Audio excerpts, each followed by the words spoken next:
Hi, welcome to our Bible Capsule for this week. Today we're going to talk about the Phoenician woman. Her story can be found in Matthew 15, verses 21 to 28. She can also be found in Mark, but today we're going to read the Matthew account. I'll be reading from the New Living Translation, starting in verse 21.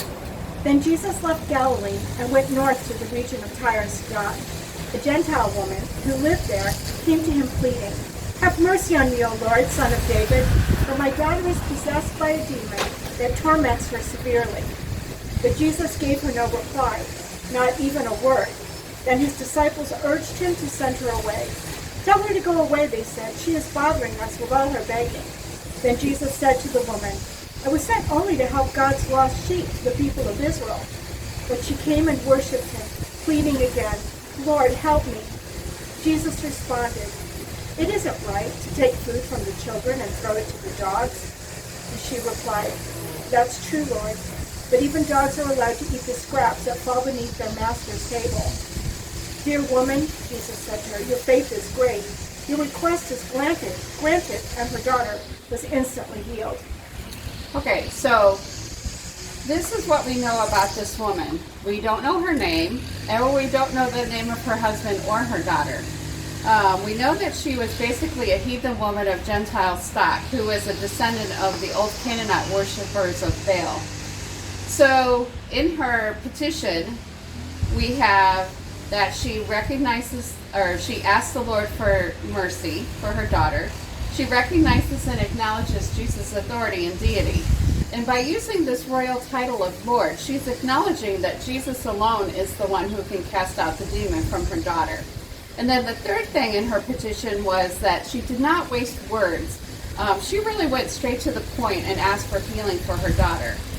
But in this passage, Jesus was silent. And so we're going to talk about why and why that might be.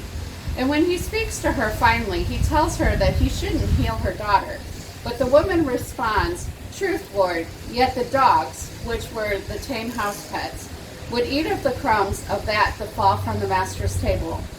The other thing that happens in this passage is that the woman is rewarded. Her daughter is healed, and her faith has prevailed, and the disciples learn that divine pity was for everyone. Also in the story, the woman challenges Jesus, and he commends her for it, which is not true of the other instances in which he's challenged. So let's talk a little bit about why he was silent. Do you think that his silence was a prompting to see if she would persist, if what she really wanted she would continue to ask for? It might be. Sometimes when we have things going on in our lives and we go to the Lord with a petition, sometimes he doesn't answer us right away and he's silent.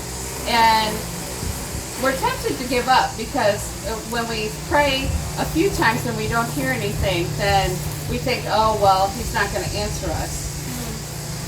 I think you're right.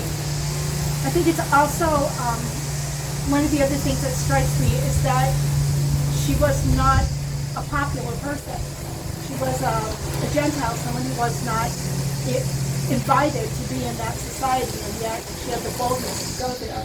And she knew that she could ask him for these things, that he was able to do that.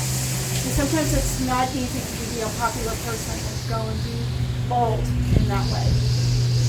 Okay, well, let's end our time here with that thought. And as you're petitioning the Lord for things that are going on in your life, just remember that if he is silent, then it's not that he's not going to answer you, it's just that he's working. Thank you for joining us.